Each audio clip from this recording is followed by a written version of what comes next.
So I think Alex posed a very interesting question about MOOCs and online learning, about if they are hype or they are the real thing. I think the answer is that they are here to stay, and that's because you guys are here. So before entering into the debate, let's start with some introductions from yourself. You have 1 minute, okay, to tell us, because I think the question is how MOOCs have evolved since you launched your companies, okay, and where you are right now. So Carolina, you have a great quote that I really like about your company, that is, we aim to remove the barriers of knowledge. So tell us about yourself and Miriadax. Okay, so first of all, of course, MOOCs are here to stay. I can assure you that. And they're really here to stay because they're good for everybody. They're good for the universities because they're actually opening the borders. As you say, they're giving them the opportunities to reach students that would never have dreamt to actually be able to get to the campus. And really developing new methodologies that allow them to really take advantage of the time when they're actually at the campus with the flipped classroom, etc. They're good also for the corporations, because what we're seeing now is that there's been a whole lot of very interesting conversations about lifelong learning, etc. And what we're seeing is that MOOCs right now are starting to be a tool that the HR directors are using to provide training to their employees at a much cheaper way and with much more actualized content, so it's great. And why it's really, really here to stay is because it's the first time, I mean, I've been in e-learning for 25 years, and with the MOOCs, what we've seen is that we're really democratizing access to anybody in the world. They're having access to the best knowledge of the world from any place in the world, from a village lost in the middle of Peru or somebody that is in Berlin. And that's something absolutely unique. So we really believe in it. Great. So Simon, let's go with you. Future Learn, CEO of Future Learn, that is very based on university content to the world of MOOCs. I have one quote that I commented you before from your Vice Chancellor of Open University, that he said, we might be late to the party, but we want to be the best answer. You launched your platform of MOOCs later, but tell us about how is it working right now. So yeah, we launched our platform 5 years ago, almost exactly, with 8 courses at that time. And there's no doubt the world in which we entered was full of hype. And those players who had been in the market already for 2 years, mainly American, had unquestionably promoted some of that hype. That MOOCs were a panacea for the educational gaps in the world. That universities would be swept aside by the arrival of these new MOOCs, and only a few would survive. Now that, of course, was nonsense, but so was then the reaction of many in the industry to say, well, this is just a fad, MOOCs will disappear. The answer was always somewhere in the middle, and it was never about MOOCs. It was about the arrival of digitization in higher education. And there, we would have a much more rational debate about the impact that digitization is having, the impact it is going to have. And what has happened for us as a MOOC company is there has been no reduction in the number of universities wanting to join, the number of other partners, employers, governments wanting to work with us. We now have well over 1,000 courses, spreading all areas of professional and academic knowledge. But the key is that universities, where at the beginning they were maybe just doing this for experimentation, now have a much clearer strategic idea of how they are using these courses to recruit new students, to disseminate research, for humanitarian aid, or to open up to new markets and new professional audiences. And what that's enabled us, who have built that relationship with these universities to do, is then become a much stronger partner for them in a whole range of other areas they want to move digital. And so in this session, I'll talk about what we're doing in enabling full degrees to be put on our platform that use MOOCs to enable someone to start learning and then bridge in more flexible and on-demand ways into a wider range of flexible qualifications. So MOOCs are certainly here to stay. We just don't really use the M word so much anymore. Okay, great. Thank you, Simon. So Carlos, Udacity, I mean, if we talk about MOOCs, Udacity is like kind of the legend of your CEO and co-founder, Sebastian Thorn, right? It all happened in 2012 when he launched this artificial intelligence course online, and he saw that there was a great demand. So where are you now? Because you moved from MOOCs to nano degrees. Tell us a little bit. Yes, actually, first of all, thank you for the invitation. It's great to be here.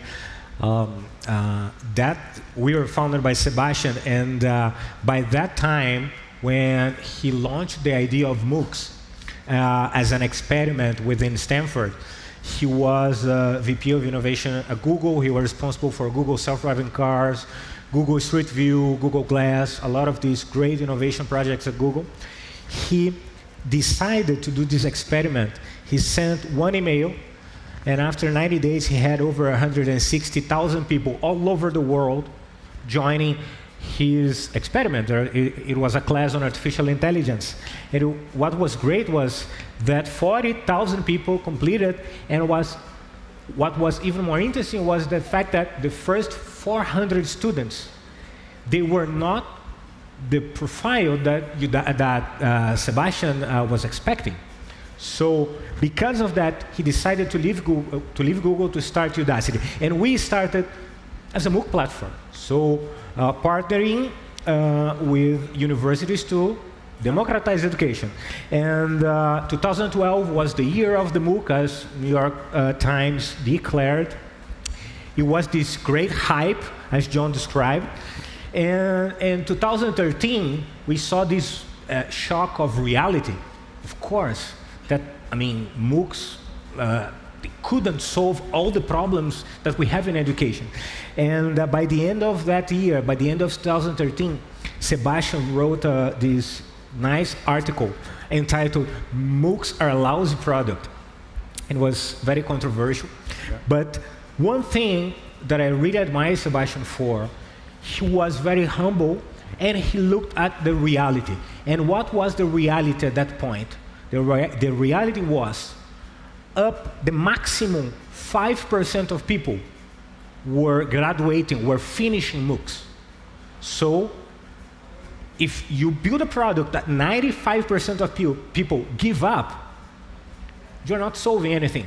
And by looking at that reality, we were able to pivot Udacity so that Udacity became a school, an online school, to teach these 21st century skills, to teach you skills for you to advance your career in the digital economy.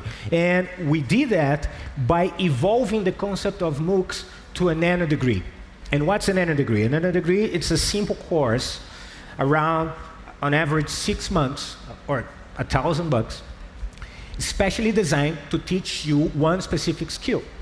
And what makes a nano degree very unique and makes them to work when compared to the previous MOOCs are basically three things. First, they're built in partnership with top technology companies. So Google, Facebook, Amazon, Twitter, IBM, so on and so forth.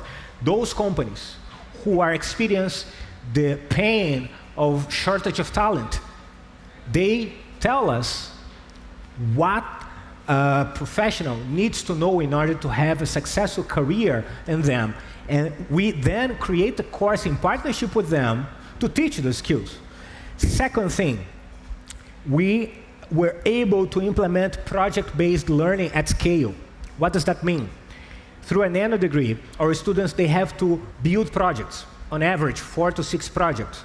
The students, they build a project, send to us, and we've built this large community of professional experts who are gonna evaluate, assess these projects, and provide a detailed feedback to the students within 24 hours. And the student only graduates if they successfully complete all the projects.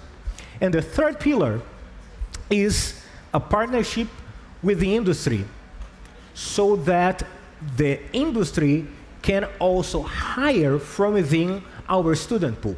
So after implementing that, I'm happy to tell you that we are able to increase the graduation rates or the completion rates, if you may, from around 5% to over 30%. There are places like India and China that we have actually graduation rates close to 50%. And we just actually surpassed 50,000 graduated students in our degrees globally, which makes us very happy and very proud, but it's still the beginning. So we'll see how we're going to continue evolving. But you're here to stay, right? We're here to stay, because we evolve. Great. Yeah. So John, we listened to your presentation. It was great, and I think you are doing a great job, like enabling education through technology. But in some of your keynotes, previous ones, doing some research, you said that the biggest issue of education is not going to be technology, it's going to be the culture, right? How teachers, industry, administrations, they see this. So can you elaborate a little bit more? Sure. If there was a wonderful, I loved Michael Korn's presentation, but if you were there, remember the slide that it said disaggregating staff, and it had the professor being broken into, and that just looks so perfect, but if you did a survey and asked how many professors want to be disaggregated, you would find, no, they don't want to be disaggregated, and they don't want to be unbundled, and they've been taught by, they've been instilled and inspired by a higher education that looks back. And so there's so many cultural challenges, and the one thought I would throw is, I think too often we talk about driving change as if we're going to drive over you, as opposed to taking the time to really try to find points of commonality, and where the passion of teachers who care only about their students can be, you can find a point of agreement where an entry point to technology innovation. If we push technology, that's where we get the resistance that can sometimes be dramatic. If we can find a way to draw people in because it's so compelling, and that's why we're all so excited about technology, that I think is what has to happen in the long term. Thanks, John. One question, we are talking about different type of content, looking at your platforms, because you have like content created by experts or industry leaders and provided directly to learners, and we have content from the academia, universities, business schools. Miriadax is from Telefónica. You have both models, but also a third one that is creating this online community to teachers. So what are the advantages, disadvantages of one model versus the other? How is the education community seeing this? Simon? We are primarily getting our content from universities, and that is a deliberate strategic decision. Our belief is that if you really are going to try and live up to any of that early hype, then you have to work with the established players in the industry to try and help them transform themselves. Because the scale and impact of what a whole range of universities with established brands and a vast access to academics and content, what they could do as a network of partnerships as opposed to what any of us could do individually, the scale is massively different. So I sometimes feel, though, that we've taken the harder path because it is hard work. And I couldn't agree more that it is about not technology and not trying to scare people to say, if you don't do this, then your university will die or your course will die out. You have to incentivize, motivate, and excite people about the incredible opportunities they now have to transform their impact on society beyond the narrow group of students that they are used to serving, and into the vast range of professional learners, retired learners around the world, not just within the physical locations they're used to teaching. So it's hard work. It means we have to invest a huge amount in people to support academics, to support project teams, and we need to do a huge amount of training and support to try and get courses that put the learner first. Because often the academics we're working with are used to delivering a certain style of teaching in a certain way in a classroom. And they try to take that and replicate it and put it online. And we have to explain to them it won't work, and we won't let it on our platform. You have to think about the learner on a mobile device, and we won't let anything on our platform if it won't work on this device, who has got up early because they need to take their children to school and it's the only moment they can learn, or who is on the bus on the way home, and you have to learn how to engage them and keep them and create narratives and stories that excite and interest them, because they're not sat in your classroom in front of you. So we sometimes think it's the harder path, but it's enabling us to deliver huge scale in terms of volume of content and volume of audiences that we attract. 8 million people have now signed up to our courses. So it's a route we will continue along, but it's key, we think, that we bring other partners alongside, employers, professional organizations, governments, to promote and add credibility and real employability value to the courses we offer. That's great. So, Carolina, tell us a little bit about your experience, because you are one of the first providers in Iberoamerica of MOOCs, and you have both models. Academia, you have the scholarly teachers, and expert content. So what's your experience here? Exactly. I agree 100% with what Simon said about the importance of the academia. When we started, actually 5 years ago, having renowned universities putting their name on a MOOC was very important as far as people being interested in doing the courses, because the knowledge is in the university. It's true that it's been hard sometimes, but when you find a teacher that actually believes in this and develops a course and has the experience of actually having a relationship with 25,000 students instead of 100, he says, wow, I've opened my world also, and the information they can actually access through all the learning analytics of where actually I've gone wrong, this concept hasn't been very well explained, I have to improve.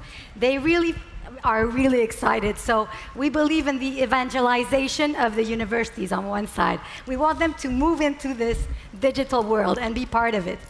On the other side, in Scholartic, we go to teachers. There we're training teachers in coding and new didactics, etc. And there the truth is that what we've gone for is more the experts, people that are really known in neuroscience or in coding, like Quartier that is coming tomorrow, and people that are really have a lot of credibility with the teachers directly, even if there is no academia. And there it's really quite exciting also seeing the finishing level. Here I have a different view from the Latin American market compared with the Anglo-Saxon.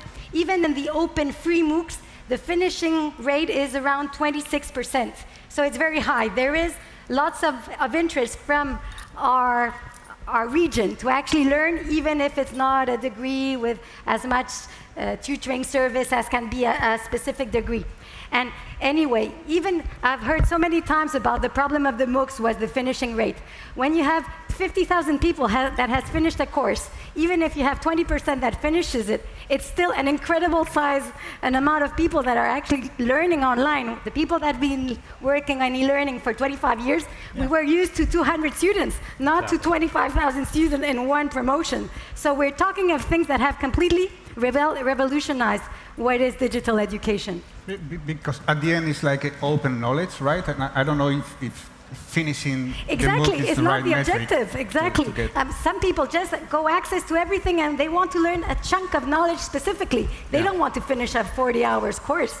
So it's really opening the access to the best knowledge of the world. It's amazing. That's one of the great shadows about MOOCs, the finishing rate, etc. But let's talk about one of the biggest or major trends that is coming now, that is how MOOCs are embedding into corporate learning. Probably Carlos here. Let's try here in the audience. How many of you has done a MOOC in the last year? That's quite a lot. That's great. That's so good. How many of you have done a MOOC within your company? I mean, your company provided a MOOC. How many future learners? Not enough. Futurelearn.com. Please have a look. Best platform in the world. After Miriadax. Now this is the beauty After contest of so I'm in Madrid. But Carlos, just take a look and I'm gonna give you the word right now, but I think this is one of the biggest trends, and you are providing like full support to companies like Google, BMW, etc. So do you think this is going to be like a real global trend? And how do you develop content for them? I mean, it's Yes, that's a great question. First, how do we develop content? So we partner with these companies, and we ask these companies what a professional must know in order to have a successful career at them. So let's say an artificial intelligence engineer at Google, what this person needs to know in order to have a successful career. Then the companies will tell us, look, this professional needs to master these skills, A, B, C, and D. After that, we create with them a curriculum that actually teaches A, B, C, and D through projects. We have, of course, videos, quizzes, etc. But the most important thing, and that's a very important difference when you talk about Udacity and in general other platforms, is that for a student to finish, we really don't care if they watched all the videos or none. They really need to finish the projects successfully. And that's actually why the nano degrees work. By the end, our students who came to our platform, they come to our platform for 3 reasons. First, to advance in their current careers. Second, to change careers and start a new career, get a new job in a new career. Or third, to start a business with the skill that they learn. So based on that, we are actually measuring the success on these 3 items, and we are really helping our students to get there. Now, the companies, they partner with us not only to create content, but also to hire students. If you look, for example, artificial intelligence, you know how many artificial intelligence experts exist today in the world? There are estimates would say around 20 to 22,000 artificial intelligence experts. Tencent says there are 200,000 experts, but I don't know, maybe in China. But Gartner said that by 2020, we will need 2.3 million artificial intelligence experts, jobs created by artificial intelligence. Around that number is going to be the jobs that artificial intelligence actually is going to kill. So why the heck aren't all universities teaching or graduating artificial intelligence or experts? We have at Udacity a school of artificial intelligence where we teach artificial intelligence for engineers, self-driving cars, robotics, all the aspects from introductory to advanced. And I believe we are complementary to universities. But universities, they really need to move faster. Otherwise, how are we going to solve this shortage of talent? So, great. And that is one of the biggest sort of frustrations, I think, of trying to go through the universities. The universities need to change faster than they're changing. And we are a catalyst. We're really helping to drive that. But in the time it would take them to think about and plan, curriculum around artificial intelligence, the whole market would have changed before they got any professor teaching that subject, never mind someone graduating from that subject. So somehow we need to help them operate much, much more dynamically and think very differently about their qualifications than they are doing at the moment. And I think Udacity are doing brilliant work, actually, in showing the way. No, yes, absolutely. But just to defend a little bit our universities, sometimes they're wanting to do new curriculums, and they have to suffer the public administration limitation and the speed in order to provide new degrees, etc. So there are a few universities that are really willing to promote all these type of things, and they're struggling with the day-to-day of passing them through the official system, let's say. I think this is one of the great challenges, right? Like how all the actors in the industry combine. So John, let us know how technology can help universities, for example, to go faster. I know you are working with Educos, with different institutions, etc., to help them thrive through technology. So what are the main challenges? You know, one of the things we've talked a lot about in a traditional college context is the suite of technologies being developed to help with student success. So sometimes called IPASS, integrated planning and advising for student success, that those tools that will allow, I mean, traditional higher education has a completion problem too. It's not just MOOCs. And so, and I think for those institutions where they don't have a completion crisis, they still are going to be expected to improve and enhance the student experience. And I think these tools, technologies that help students to make sure they're on track, to help them connect with other students in meaningful ways, to help them connect to the services that colleges and universities offer to help them succeed. That's a whole suite of tools. I think blockchain, although if we talk about hype, blockchain is always an example. But when I think of the true potential of blockchain, both to reimagine credentialing, I mean, it fits in very nicely with what MOOCs are doing, but is also a technology that will benefit both traditional and other higher education groups. And I think the potential for blockchain to also preserve credentials for areas around the world where there's strife.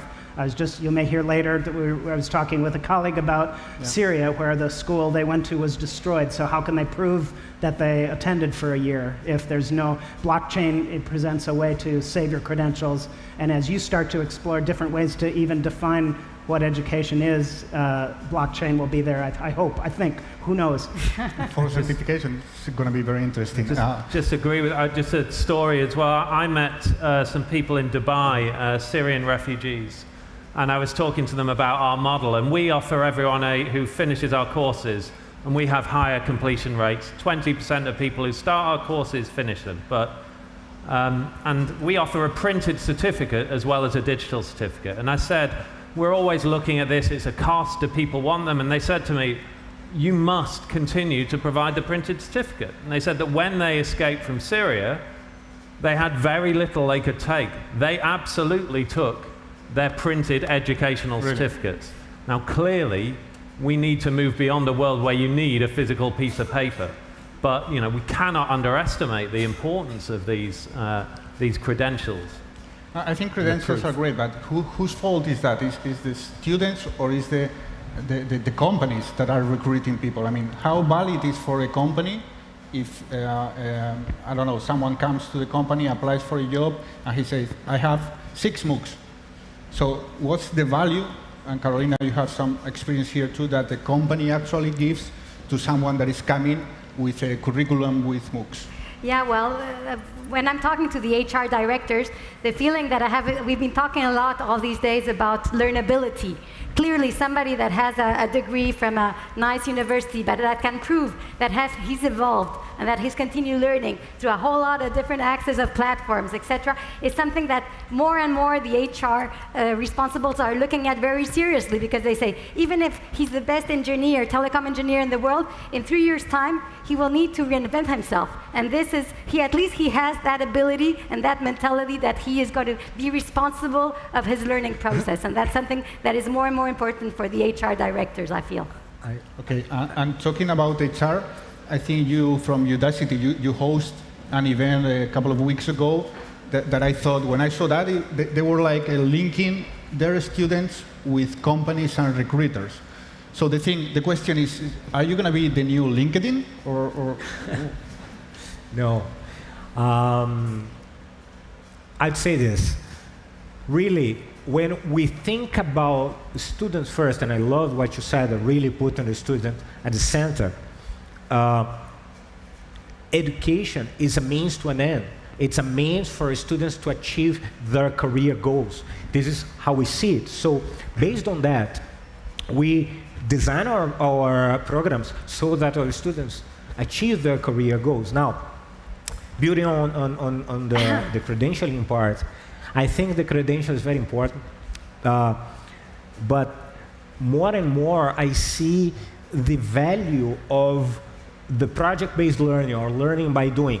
Take, for example, the #1 hottest career there, which is data science. It's paying average 300 to 500,000 US a year for a data scientist. Shortage of talent, so companies are paying big bucks to hire talent in that area. Now, the talent shortage is so large that companies like Google, Facebook, all these top tech companies, they are not requiring people to have actually academic credentials anymore as a minimum.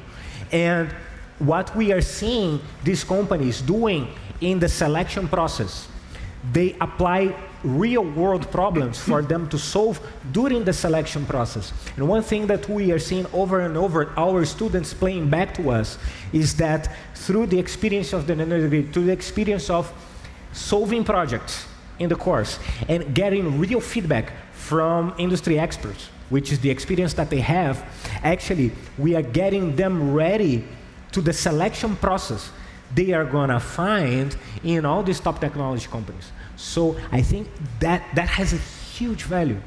And we have seen over and over and over and over how our students, yes, there's a value on the credential, on the nano degree credential, but most importantly, there's a value on learning how to really get their hands dirty, how to solve real-world problems. Okay, great. Let me just read a couple of sentences that were mentioned on this stage during these days, okay? The first one is, enlightED education is the most powerful tool, so no one is left behind in this digital world. Another one, online learning is the most disruptive invention since Gutenberg's printer. So, do you feel the pressure? I mean, there is a clear, huge social impact, and that's something that Carolina was telling me before, that at the end, we are a business, but being a sustainable business can help us to do great things, for example, with Pro Futuro in Africa. So do you have this kind of pressure about the social responsibility? Carolina? Well, as far as I'm concerned, Telefónica considers digital education clearly as a social impact project.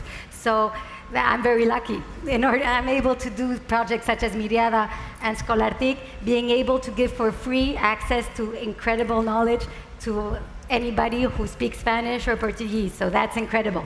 Then I have to do business on the other side to make sure that I can continue to do this business. But it's clearly that these projects will need to be sustainable at some point. But the truth is that the cost of learning, we've been seeing before that, for example, a course of HTML5 was something that could provide future to people. We did the calculation at this point with the number of courses we've done through Miriadax, an hour of learning of HTML5 is 0.0000001 cent.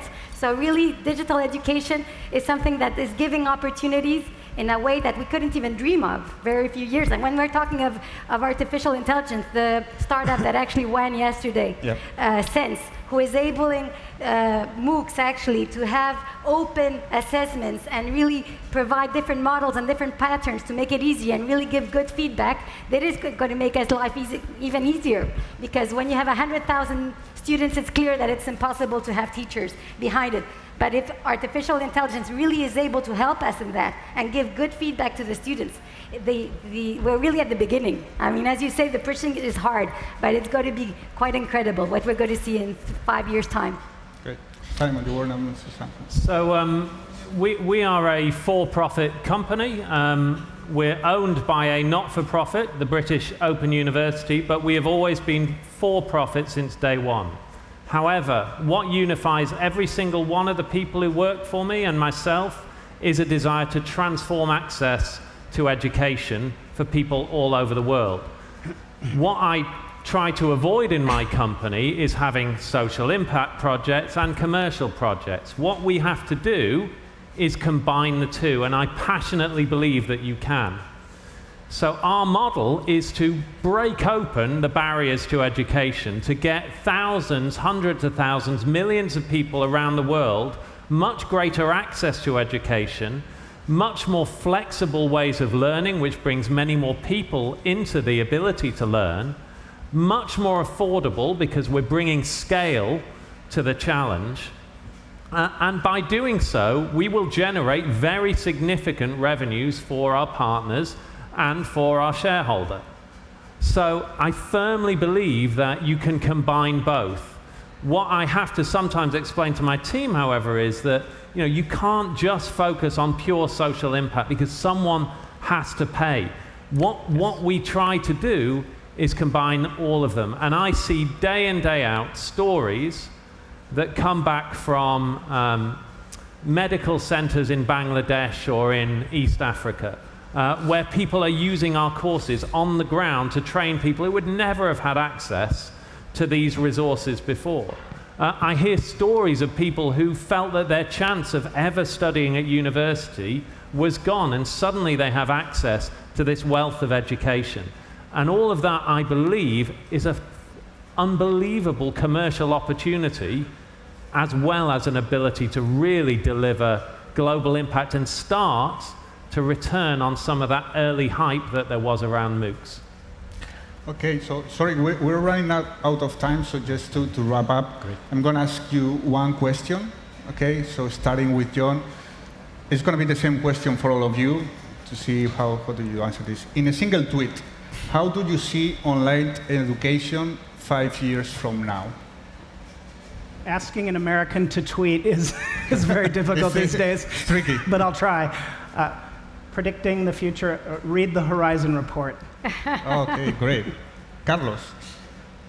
I believe the future of education will be centered on the student, will be our students will learn by doing real-world projects. Are you counting the characters? You're over.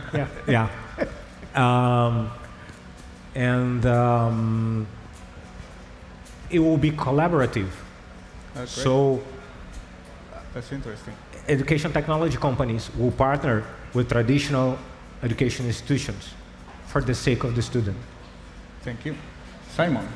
The amount and quality of education that I will be able to access from this device anywhere in the world will be transformed from where we are now, from where we were 10 years ago, and yet even in 5 years' time, we'll still just be getting started. Thanks. Carolina? Adaptive learning, enhanced with artificial intelligence at a very, very accessible cost, reducing barriers. Great. Thank you very much, all of you. Hope to see you next year here. Thanks for your words, and big applause for our panelists. Thank you very much.